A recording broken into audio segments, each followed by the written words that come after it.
All right, and we are back. Oh, yes, back with enthusiasm. And I had to, well, I couldn't fly to Las Vegas for the Summer League, but somebody could. And joining me with me right now is Brad Rowland. Brad, you're the hardest man in the Hawks business. How's it going?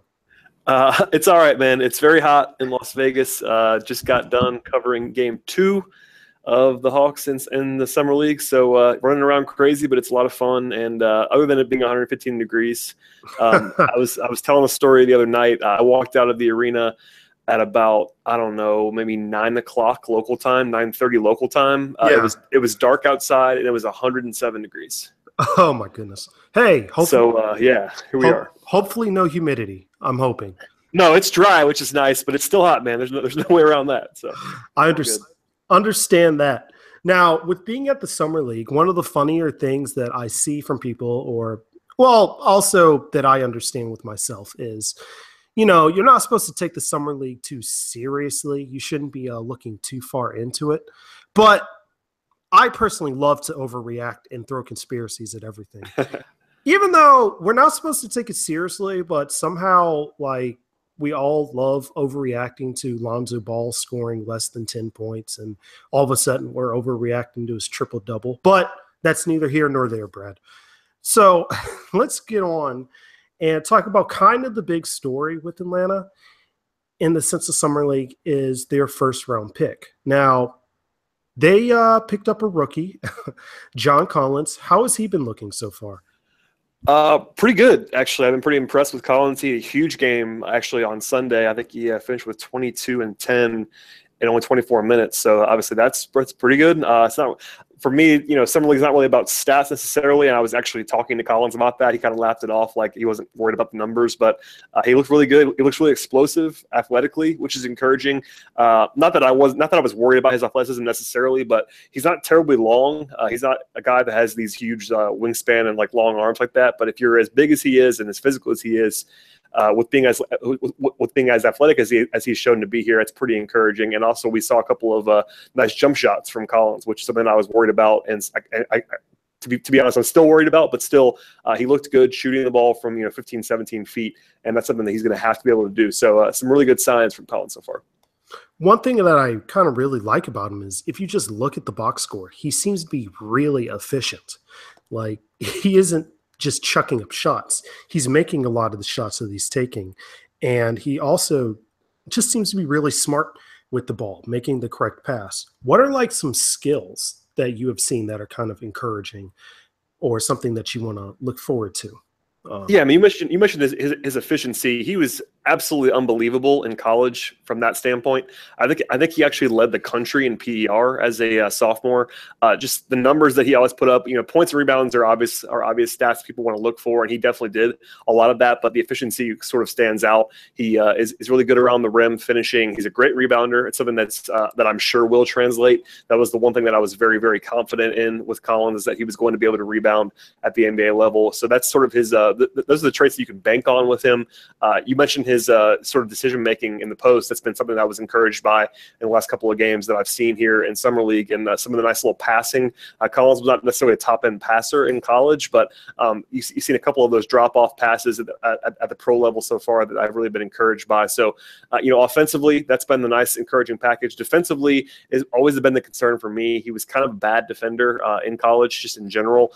Some of that's probably because of the fact that he was playing a huge workload offensively, but I'm still worried about the defense a little bit, the wingspan stuff I mentioned a second ago, but he does try. He gives good effort, and the rebounding really helps on that end. And, he is athletic enough to be a good defender if he wants to be and put in the work there. It's not all about effort. Defense is not all about that. There are guys who try hard that can't really defend very well, but he has the talent to be able to defend better, and that's something that Hawks are going to need to get out of him. But, a very, very skilled player and a very athletic guy, and definitely someone's going to be able to rebound. I know a lot of Hawks fans always worried about rebounding in the past, and Collins is a guy who's definitely going to be able to rebound. So how has his defense looked in the Summer League? I don't know if you answered that. Just yeah, no, I mean a little bit. Probably a little bit better than I thought, honestly. It's summer league. It's very important to stress that not everything translates from summer league into the season, as people, I guess, probably know. But it's worth repeating. But yeah, I mean, the effort level's been good. There's been a couple of verticality plays. There's times where he gets a little bit lost defensively, but not quite as bad as I thought it might be because of how poor he was in college. So actually, been a little bit encouraged by the way that he's played defense in these first 2 games. It's a small sample against guys who are not great. Both these teams the Hawks have played against, the Pelicans on Sunday, and then on Friday against I can't remember who they played on Friday now, but the teams that the Brooklyn. Nets. Sorry, Brooklyn. yes, Yeah. the Nets.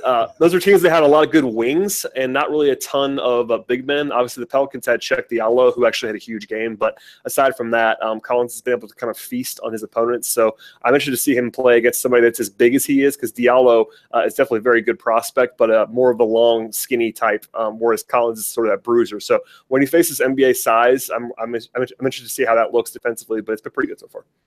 When they were playing the Nets, I was just kind of like, there's a couple guys in the Nets. I'm like, you're in the summer league? Why?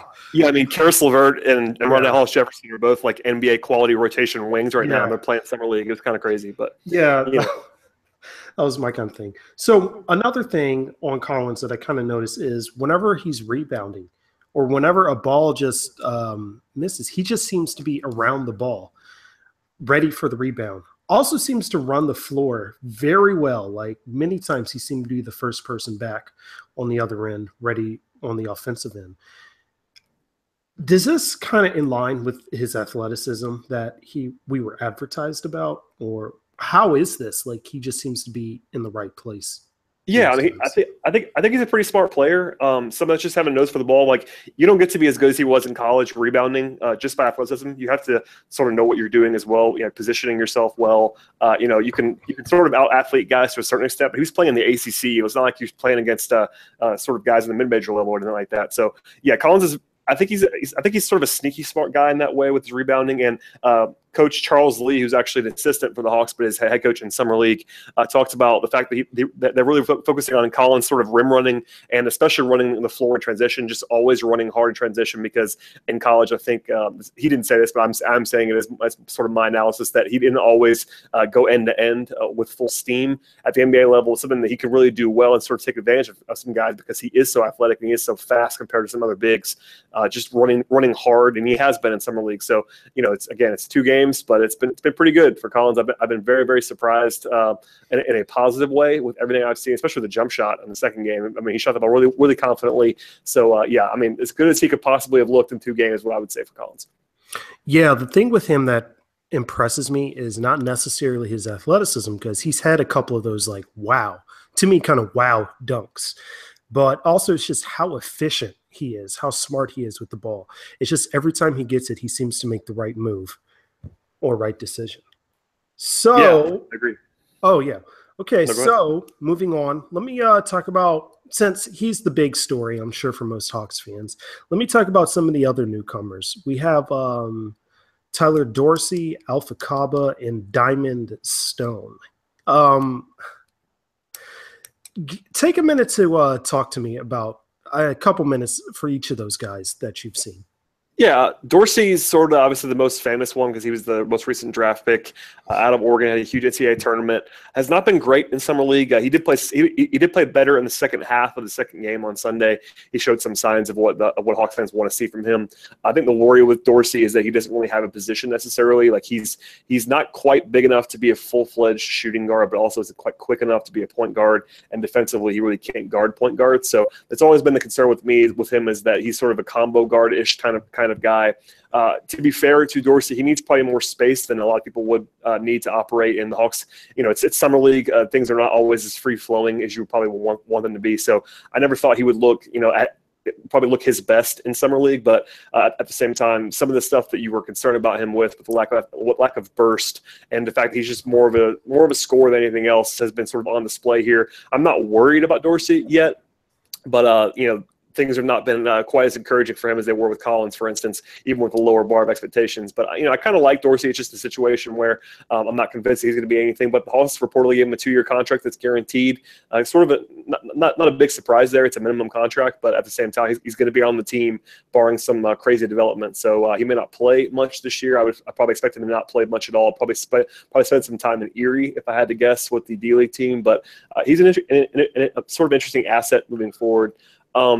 Elsewhere, Alpha Kaba is very raw, as you might imagine. The number 60 overall pick, Travis Schlenk, on draft night talked about how he probably would be spending some time over in Europe, and that's probably what's going to happen. He's 21 years old, so he's not that young, not crazy like 18, 19-year-old young, but he's definitely actually impressed me a little bit defensively, especially in summer league so far. It's a small sample, but he's very, very long. That's something the Hawks like a lot about him. He has a 7'5" wingspan and uses it well. That's defensively. Huge. Yeah, he's massive. I mean, I think he's only like 6'11". I say only 6'11", but the 7'5" wingspan sort of makes him play bigger than that. And he's not quite as raw as I thought he was. I mean, you can definitely tell that he's not quite there yet, and he's going to need some more development. But he kind of knows what he's doing, especially defensively. I've been pretty encouraged actually in a small sample. And the last guy you asked about was Stone. Diamond Stone.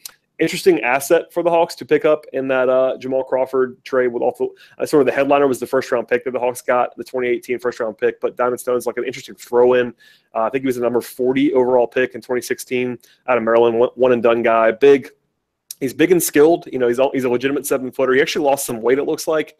He didn't say that, but just body type wise, from watching him on tape versus actually seeing him in person today for the first time on Sunday, he looks like he's in better shape, which is encouraging. He can shoot a little bit from mid range. He's really, really skilled around the rim offensively. The worry with Stone is that his motor doesn't always run big time. Like his effort level's not always been great, and defensively, he's not a shutdown guy. He does protect the rim a little bit, but as far as moving on the perimeter, not the best thing in the world. But interesting flyer for the Hawks to take. He actually looked pretty good, I thought, on Sunday. It's a low bar. I think it's important the Hawks fans are not expecting him to come in and be fantastic at any point in the near future. But he's 20 years old. He's actually younger than Alpha Kaba, which I've been saying. He's almost a year younger, which is kind of crazy to think about, given the fact that he played at a high level. Yeah, he played at a high level in college at Maryland in the ACC, and then obviously last year spent most of the year in the G League. But his numbers were great in the G League last year. I think he averaged like 26 and 14 per 36 minutes, like really, really good numbers.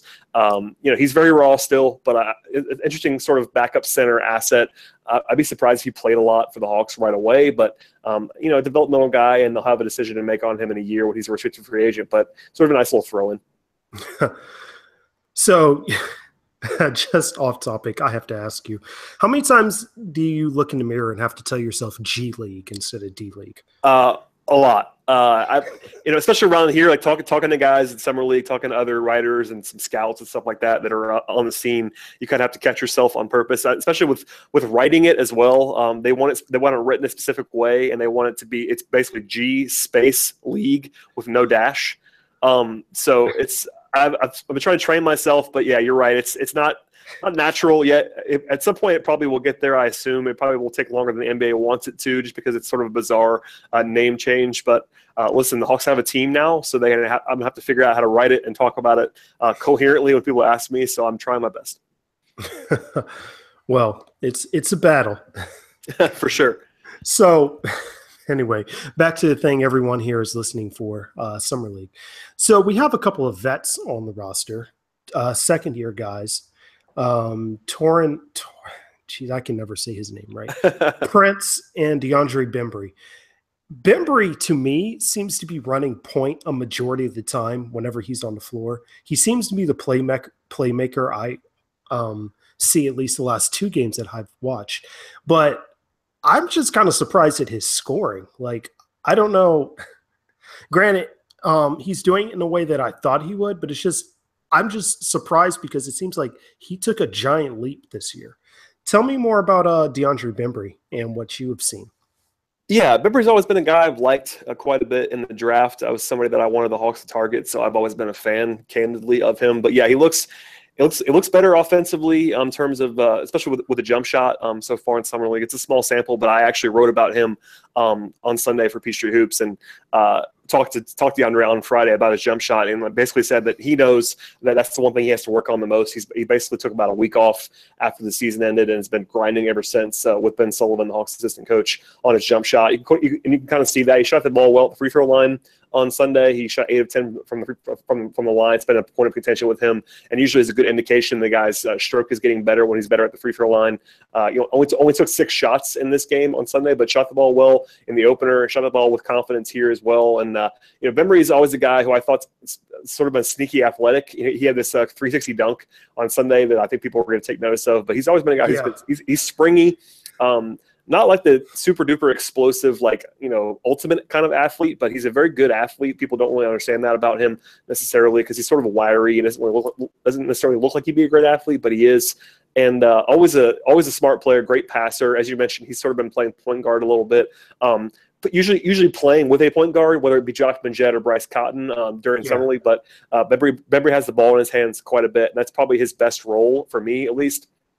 The Hawks like him a lot as it's like a secondary ball handler, which they don't really have a lot of. Last year, that was something that the Hawks really needed. They didn't have, aside from Dennis and of course Malcolm Delaney. They didn't really have that guy on the wing that was like a creator with the ball in his hands. And Bembry can sort of be that. He also had 6 steals on Sunday, which is kind of crazy. He's not that kind of defender, but he's going to be a good defender. I think people might remember him sort of chasing James Harden around during an NBA game last year, and he actually looked good in that role. So, yeah, I think Bembry's going to be in the rotation this year. I've always liked him. The shooting is going to have to be sort of a step-by-step thing with him. I don't think he's going to be a knockdown shooter right away, but he's definitely looked very good in 2 Summer League games and Summer League again. So, take that with a grain of salt. But I'm a huge fan. I think he's ready to sort of step into a real role this year, and I know the Hawks are excited about him. Yeah, some of the stuff that Bembry was doing on Sunday is it just seems to me like, oh, okay, that's just not that's just not, we shouldn't just take a grain of salt with that. He's, a big guy his size, handling the ball, making the right decision, had a dunk in traffic, but then also the 360 dunk, which he was smiling the entire time he took it, which was kind of funny, but we saw him kind of develop into a rotation player last year before, towards the end of the season when I would say his spot was taken by another guy I'm about to talk about in a second. But given the roster this year, hopefully he should get a spot in the rotation. But also it's just the improvement that I've seen that makes me kind of like, oh, this is what everybody was seeing in him last year. Which is usually a jump from year 1 to year 2 on most guys, and Bembry's the same kind of thing. The big question is whether he can shoot. I mean, if he can't shoot the ball at a reasonable rate from the perimeter, a lot of guys, you have to be sort of an elite defender or an elite penetrator and creator to be able to get by with not being a shooter. Bembry's neither of those things. He's a good creator, a good defender, I think, in the future. But if he can't shoot, it's going to be hard for him to play. So that's going to be the big question with him, is whether he could ever be that sort of passable, average-ish three-point shooter. If he can just do that, he'll be a solid rotation guy for a long time, I think. That's the big question, and one that he really can't answer in Summer League. He's looked good shooting, but we're going to need a bigger sample from him to sort of learn much about that. So I'm encouraged by Bembry. I've always liked him, but that's the big question for sure. All right. So let's go ahead and move over to the other vet in here, who was actually starting playoffs games for the Hawks last year. We see Taurean Prince returning to the Summer League, and instead of just going and taking those like 4 or 5 or 6 shots a game, it seems that a majority of the offense is running through Prince. There was a time when I saw a play that seemed to be an exclusive kind of like pick and roll or screen for Millsap in the past. We seem to run that for Prince. So it's just interesting seeing Prince running the offense. But go ahead and tell me how he's been these last 2 games. Good, especially Sunday. I think he didn't play that well on Friday in the opener. I think he even said, we talked to him after the game, and he was after the second game today, he was talking about on Friday how he was maybe pressing a little bit. I'm not sure I used that word, but that's the way it felt like when he was talking, in terms of just trying to be a little bit over aggressive, trying to do too much. I think he settled in pretty nicely in the second game. 17 points in the second game. Did have 5 turnovers, which is probably something that you don't love from Taurean, but he's a guy who can go get his own shot. But for me, he's more of a like high end 3-and-D piece in the NBA. Like, he's a very, very big physical, quality defender, even at his young age. And the fact that he can also shoot a little bit as well is encouraging for Torian. That was one of the things that got him on the floor last year, is that he was a guy who could go ahead and shoot that shot effectively. He made 3 threes on Sunday. That's not a coincidence. He's a good shooter, nice stroke. Torian. I'm not sure he's ever going to be a star. That's the big question. People ask me, like, what do I see from Prince? And I always say sort of like a high-end rotation player / starter at one of the forward spots. And it's always like, I don't want to say that he's going to be a star. I just don't see that with him necessarily. I guess if everything came together in a perfect way, then maybe he could be, sort of a fringe star in that way. But there's nothing wrong with like getting a very, very good, starting wing who could play both ends of the floor with the number 12 pick, and that's where the Hawks took him. And I think if you did a redraft, Prince would go higher than he went, which is always what you want to see. When you take a guy at 12 or take a guy at 20, if you redrafted a year later and he would go higher, that's always a good sign. And I think Prince would certainly go higher than 12 if you ask around the league. Probably had mixed opinions, but somewhere between 6 and 10 would be where I'd probably put Torian now from that class, and that's good. I mean, he's a very good player already. He's not that young, which is that was one of the knocks on him coming out of the draft, was that he was a veteran. Same thing with Bembry; those guys were 3-4 year college players. But I have no problem with that. There's enough upside with him for him to be able to play on both ends that I totally get it. And as you mentioned, he was starting in the playoffs last year and looked fine. I mean, it wasn't like he was overwhelmed either. So I have a suspicion, potentially, that if Torian were to play well in the next couple of games for Summer League, he might get shut down early. I'm not sure the Hawks can learn a ton about Torian in Las Vegas, more so than anybody, because they've, as we kind of talked about, he played in the playoffs last year. Going from playoffs to Summer League, not a ton you can learn from that necessarily. But he's sort of the leader here. I think if you had to pick one guy, probably be Torian that's on the team, aside from maybe Ryan Kelly, just because he's a veteran, obviously. But Prince is sort of the guy that everybody's looking to as a guy who played the playoffs, and he's looked pretty good, if not just a little bit over aggressive. So is this why it just seems the offense is going to him? Because he's getting them shots up. I'll try to be honest and say that. He's getting his shots up. Is that why? Like, is that kind of like a thing that everyone sees him as a leader of the team? Yeah, I think so. I mean, part of it's, I think he's trying to be aggressive, like actively, because I think he knows, like, at least in the NBA last year, it wasn't like the Hawks were looking to him for scoring creation. And even this year, I'm not sure, with guys like Dennis around, I can't imagine Torian's going to be this like primary offensive option, but he's going to have to do more this year offensively than he did last year, just because of the fact that you don't have Paul. I mean, I'm pretty sure the Hawks roster is not complete at this point in time, but it'd be a pretty big surprise to me if they added this like primary offensive option. So it's gonna be a lot of Dennis. And, Torian is a secondary option on this team now, and more so than he was last year. I think most of the time, most time last year, I mean, not like he's not the number 2 option necessarily offensively, but last year when he was playing, most of the time he'd probably be the 5th option offensively, and this year it's not going to be that way. So I think he knows that he's going to come out and be a little bit more aggressive in Summer League, probably to the detriment at some point. But he's playing well in general. I don't think necessarily you're going to take a whole lot from him being the offensive centerpiece on the Summer League team, but he is that right now, as you kind of mentioned. He's taking the most shots, I think, in both games, and I have no problem with that. He's the best player on the team right now in terms of the Summer League team. So go to Torian, it's fine with me. Yeah, and also even in Game 1 against the Nets. Yeah, I almost forgot right there who they played. Even in Game 1 against the Nets, to me, it wasn't like he was taking bad shots. Some of the shots, I was just like, yeah, okay. I mean, he was open there. Go ahead and shoot it. Or, oh, that was a good move to get yourself open. So, yeah, it's fine. And then also, like you say, it's just Summer League. So, anywho. So, you did just mention about another leader on the team, Ryan Kelly. Okay, what in the world is Ryan Kelly doing here? And what is this situation? Like, he only played for a half. It's kind of confusing if you just follow Twitter or whatever to get the information. What's up with that? Yeah, so okay, it's very, very Summer League-y, a very weird kind of situation. He was on waivers because the Hawks traded him to the Rockets in late June. He was still on waivers because the Rockets waited and then basically cut him and put him on waivers earlier, sort of over the weekend. Once you clear waivers, you're able to do kind of whatever you want in Summer League, but until you clear waivers, he was not available to play. So that time was coincidentally 5 p.m. Eastern or 2 p.m. Pacific time, where we currently are, and the Hawks game started at 1 p.m. Pacific time or 4 p.m. Eastern. So he was not available to play until 5 p.m., which happened during halftime. So that was the funniest thing about it. And Chris Moore of the AJC was the one that broke that, and he was in touch with the team and kind of found that out before the game started. But it happened to be perfectly, I think. The second half started like 5:05, and it crossed at 5 o'clock. So he started the second half, was able to play. It's even weirder though because our own cap expert at ATL Hawks Fanatic, Bob, who I know we all know and love, he actually has indicated to me from reading the CBA that the Hawks are actually not allowed to go ahead and go ahead and sign Ryan Kelly because of the fact that he's not allowed to play with the Hawks again for a calendar year because of the trade. We're still waiting on official confirmation for that. I'm going to be asking the team about it, hopefully getting a confirmation on that. But I'm not sure the Hawks can even sign him, so that makes it even weirder that they would want to bring him in and have him play summer league. But I know the Hawks like Ryan Kelly; they always have. Bud likes Ryan Kelly quite a bit, but it's definitely one of those sports situations where it's summer league and a guy can just show up at halftime.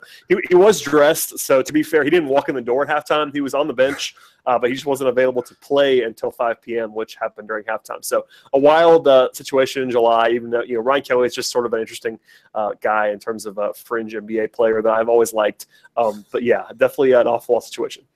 Okay, so in my mind, when he came in at halftime, I just kind of imagined like The Water Boy or something, or Mighty Ducks, where a guy just walks into the room because it's a sports movie, and apparently you could just come in at halftime and start playing it. Only in summer league, man. This stuff would never happen in a real game, which is why it's fun. But yeah, it's that would never happen in a regular thing because they'd have to like supply the roster and all that stuff. But in summer league, man, if the guy's eligible to play, he's playing. It is what it is. Yeah, it was kind of strange, but that's going to be an interesting kind of subplot to look at if the Hawks can re-sign him, because that does seem odd. Like, why would he be on the roster if he can't play?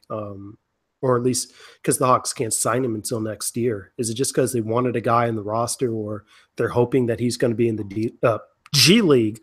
Yeah, I mean, it could be one of the two, honestly. I mean, and until we know for 100% sure, I do trust Bob and his evaluation of the CBA. So I'm sort of banking on this being true. But until we know for sure they can't sign him, I'm not going to close the door on anything. But yeah, I mean, if the Hawks were not allowed to sign him to an NBA contract, they could be hoping to keep him in the G League for a year, potentially. Also, the Hawks are pretty good at giving guys favors when it comes to allowing them to sort of showcase themselves for other teams. And I know they like Ryan Kelly a lot. So if he's not playing, but he can't, have other teams be interested in his services, which is always something that the Hawks keep in mind. Happened with Lamar Patterson last year when Patterson got claimed in the middle of summer league by the Kings and basically left in the middle of the week because he got another offer. Kind of stuff, the Hawks are good about that. They're always sort of loyal to their guys that they enjoy and that have been good organizational guys. And Ryan Kelly's been around for a while now. So that wouldn't blow me away either if it was just at least partially motivated by the fact that they want Kelly to be able to get some looks elsewhere. Yeah. So who else on the team, do you think looks good or could make a roster spot or could get an invite for training camp? Yeah, I mean it's tough. I mean, Josh Majette is the obvious one because he has a reported two-year two-way contract that Christian Moore reported of the AJC. It looks like he's going to be at least on the G League team this year and will be in training camp at a minimum. So he's the obvious one. Aside from that, in terms of guys who have looked good in summer league, it's been Richard Solomon. I think has been pretty decent. Might be a camping night kind of guy. And Bryce Cotton is always an interesting name because he was available last year with the Hawks in summer league and has also been a guy who's played in the NBA before. Cotton does not look great, to be honest. He's very, very small, and that's kind of what you kind of know what you're getting into with Bryce Cotton. He's a pure scoring point guard, but he's only about I think he's listed at 6 feet, but there's no way 6 feet, to be honest with you. I think he's probably about 5'10"-ish. So him not looking good is probably not great for his status, but the Hawks could certainly invite him to training camp as well. Those would be the two guys, aside from Majette, who was definitely going to be there, that I could see the Hawks inviting would be Cotton and Solomon. But if you ask me today, if anybody's on this team other than those guys we've already talked about, and again, that's Bembry, Collins, Prince, and Stone and Dorsey. Those guys are going to be on the team. If Kelly's available, they probably will have him on the team as well. Alpha Kaba is going to be overseas, so those guys are going to be around. Aside from that, if you ask me to pick two guys, it'd probably be Bryce Cotton and Richard Solomon, but don't hold me to that. So no good news for you're gonna have to help me with his name. Isaiah. I believe it's Isaiah, actually. Isaiah. He actually did not play on Sunday at all. That's something that's not terribly out of the ordinary with summer league. You want to get some guys in, so having a bench guy not play is not crazy. But at the same time, him being a second-round pick of the Hawks 2 years ago, well, I guess it's not even 2 years ago, 13 months ago now. Him not playing in the summer league game is not probably the greatest sign in the world for him. I can't imagine he's going to be on the team this year. He did not look good in the opener. They had a pretty bad year in Europe as well. He's still young, so the Hawks have his rights for a long time. He's because they drafted him in the second round, so he's worth keeping an eye on. I would be shocked though if he was on the team this year, based on what he's not done basically in Europe and what he's not done the last couple of years in summer league. He is very young and has some talent, but I'm not a huge fan of what he looks like right now. I'm sure the Hawks can't be thrilled with the way that he's not sort of stalled his development, at least throughout last year's regular season in Europe. So, he's the interesting guy to keep an eye on that we haven't talked about, but I don't think he's going to be around. All right. Well, listeners, we have gone through my summer league questions. Oh, wait, no. I do have kind of two quick hitter questions for you for summer league before I grill you real quick with another question or two. So here we go. Any thoughts anywhere else summer league wise, like other teams, other players, other events, just Las Vegas in general? And also, did you happen to get a Big Baller t-shirt or hat? No Big Baller gear so far. Okay. The LeVar experience was phenomenal on Saturday during the Lakers Celtics game. I was in the building for that. That was a lot of fun. Nice. No, I mean, in general, I love summer league's fun. I mean, the basketball's terrible, but it's worth seeing guys that are young and fun, like the draft picks especially, and maybe the second year players. For instance, like Malik Beasley from the Nuggets is a lot of fun to watch. And he basically didn't play at all as a rookie because Denver has a million guys on their roster, but like a first round pick, and he's like been incredible in summer league. Even today, like the Pelicans, Quinn Cook looked great, Shaq Diallo looked great. It's just kind of fun to see guys, The Hawks this year. The Hawks have enough guys to keep my interest. There have been years, 2 years ago when the Hawks used the first round pick to trade for Tim Hardaway Jr. We went into that summer league with no draft picks, and that was an adventure.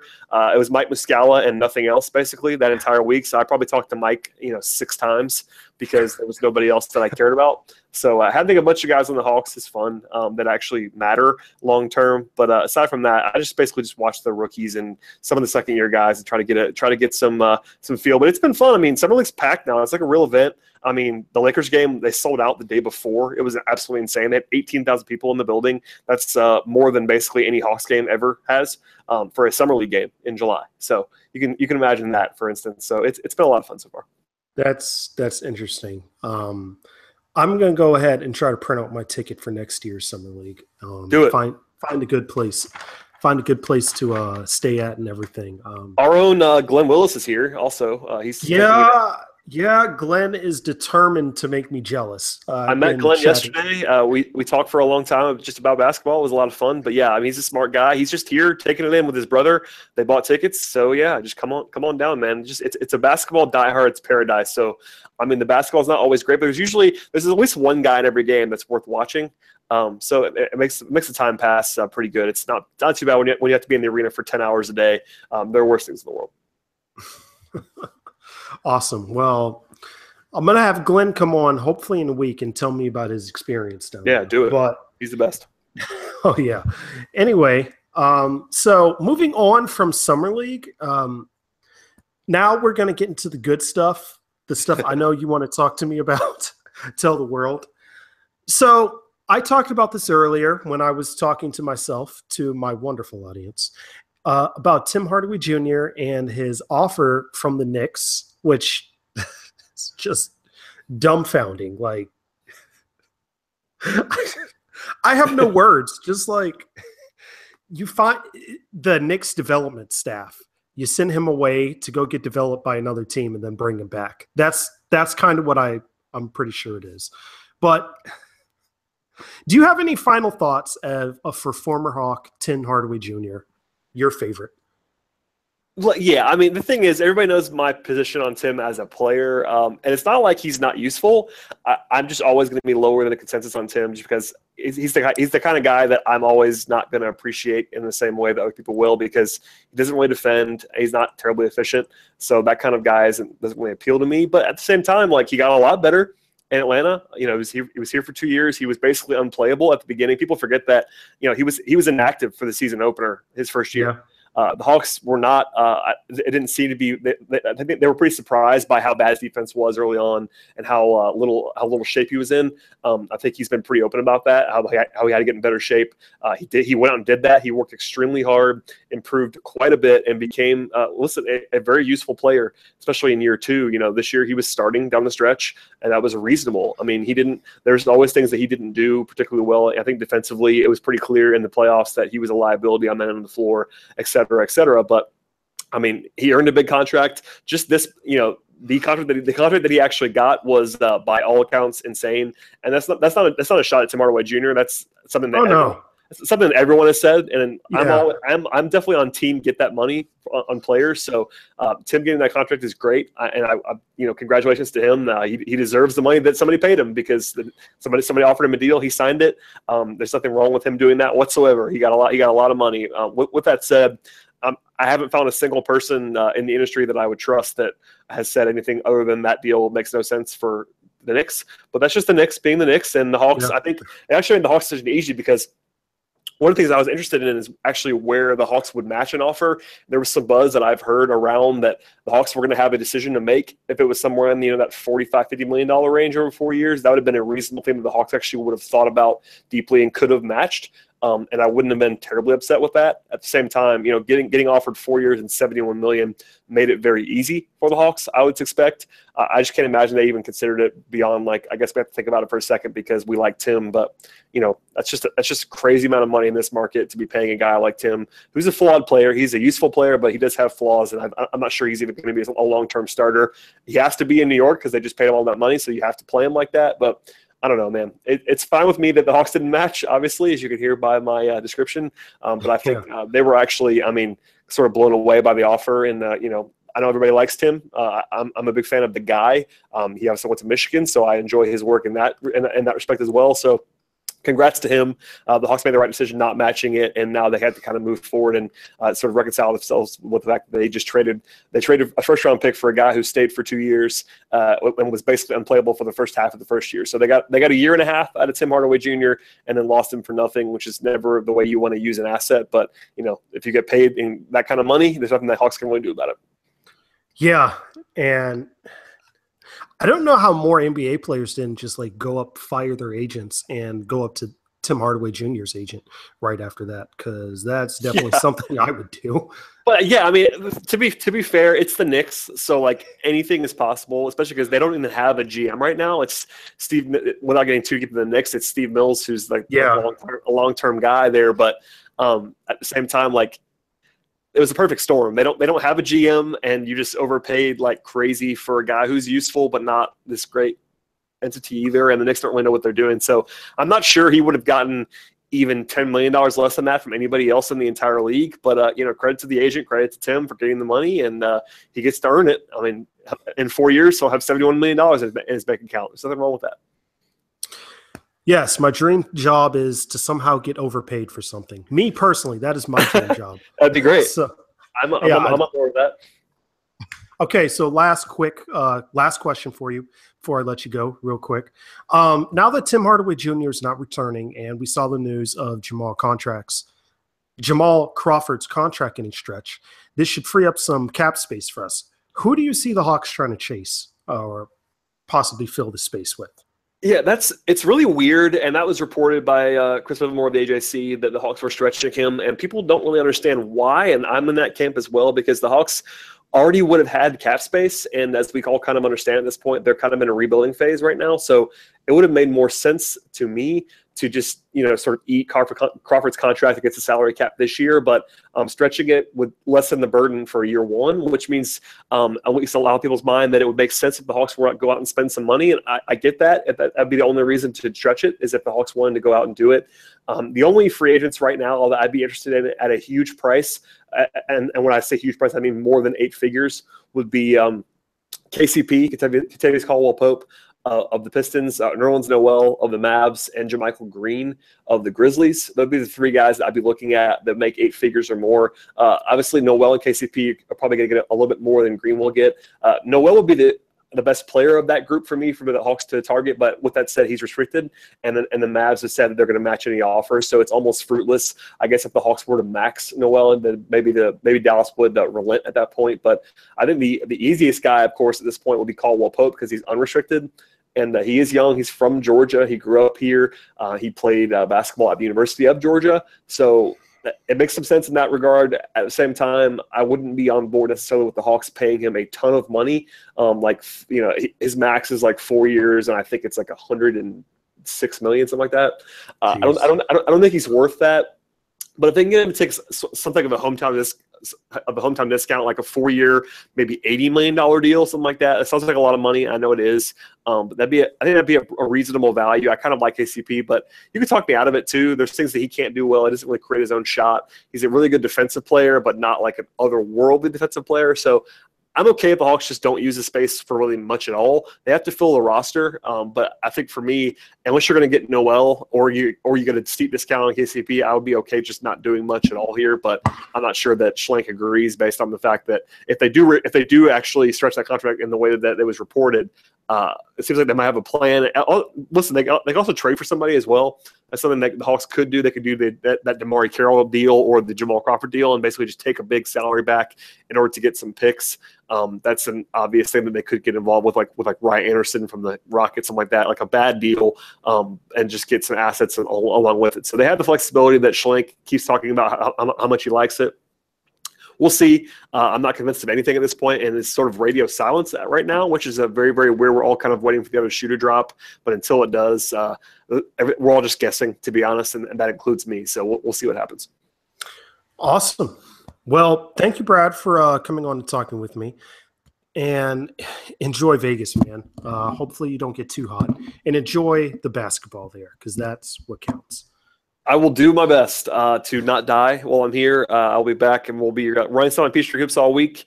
Tons of stuff from me and Graham and Glenn and whoever else writing about. Graham wrote an opus about the 7-League opener that I would encourage everybody to read. It's like 2,500 words of goodness, breaking down basically everything. He's going to be doing another one. I'm not sure it'll be that long, but another one on Monday. So as people listen to this, that'll be up there as well. So lots to get to, and obviously if anything else breaks, we'll be all over at Peachtree Hoops. But thanks for having me, man. It's good. It's been fun. Great. Thank you. And that does it for us today. And everybody, thank you for tuning in. Thank you for listening.